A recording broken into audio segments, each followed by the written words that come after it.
started Mauku School, we're a Decile 3 rural school. We've got no zone, which is really, really important for us. Approximately 134 students at this moment, 6 classrooms. When we started the journey with Meliam, her role throughout the journey has been as a guider. She hasn't been telling us what to do, she's guided us through the process. Problem solver, she's been a fantastic advice giver, because as I'll show later when we get into our questionnaire, there were so many things that came up and I didn't have a clue where she would be targeting, and she's really given some great advice from her experience. And she's also been such a cool champion of our journey. I think it's so cool to have had that support and knowing that we have Meliam's assistance whenever I've needed it, a phone call or an email at any time. And her inputs have included assisting us with the scoping process, data analysis, and future action planning. This is where it all begins. It's a series of indicators, 6 of them. To us, indicator 4 was the most important part, because we scored ourselves as we went through the rubric. Our scores for the other areas were around the beginning of level 1. So you've got the emergent level, level 1, level 2, and level 3. Level 3 is mastery. It's amazing. It's a definite holy grail place to be at within the rubric. We found ourselves on process indicator 4, educationally powerful connections and relationships, scoring the lowest. And now that was a self-review system that myself, Angela, and also the team of teachers were involved in to begin with. It was only the teachers.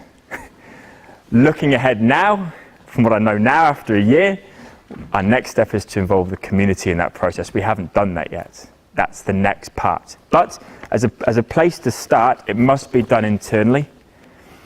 And as we'll be running through it later on, we'll go into more detail later, but it is such an important document. I cannot stress how important it is, because as I've found, what's really helped me through the journey is gaining quantitative data, because then you can graph it, you can plot it, you can work out exactly where you are at. And it also gives you quantitative goals as well. For example, with us, with our process indicator 4, I tracked us at 2016 for a culturally responsive learning environment. I had us as 6 out of 12. Today, I've got us 10.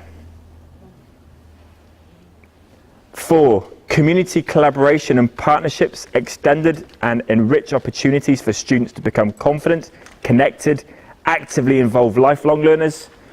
2016, so exactly a year ago today, I had us as a 6. Again, today I have us as a 10. Pretty proud of that. We've worked really hard on this. And then finally, an additional one with the relationships and ways of working with external support. So all those, as I was saying to you before, with our meetings, with our involvement with Senko, through myself, so Swiss, RTLB, health professionals that come in, the school nurse that comes in. It's all highlighted that there was a gap that we needed to fill to be more supportive to our kids and our community. As you mentioned before, the identifying the data we didn't have. Through this process, we felt we didn't have detailed community opinion on these following 3 things. Are our school programs effectively meeting the needs of our school families?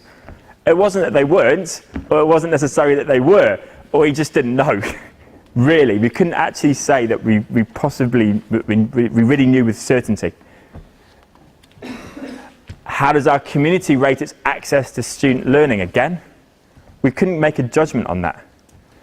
And then finally, do we deliver strong homeschool partnerships with all our school families?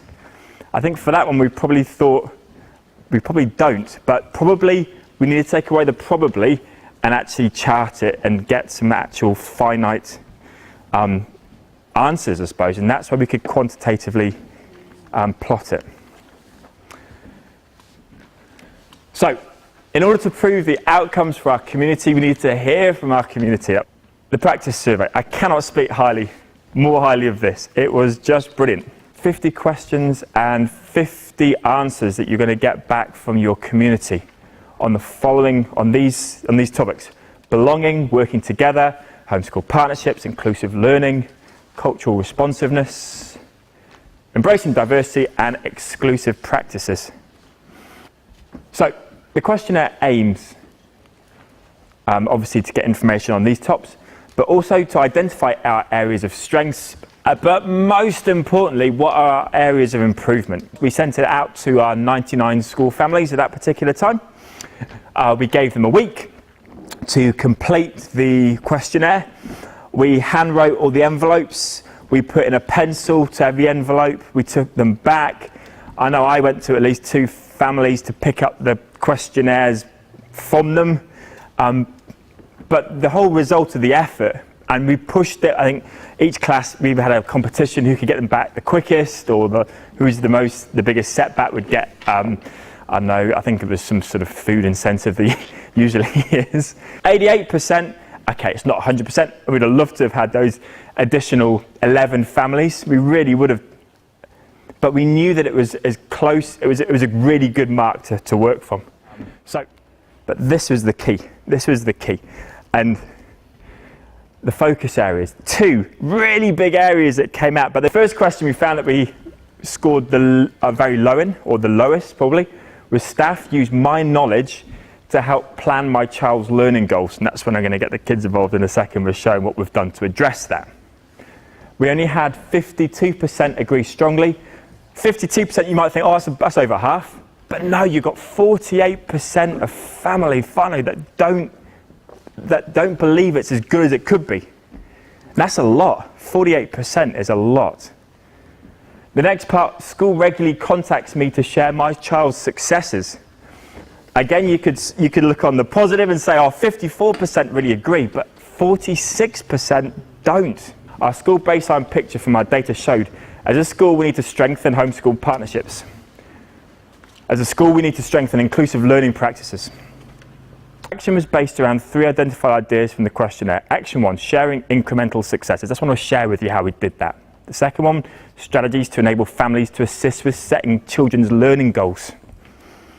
And finally, strategies to reduce the inequity.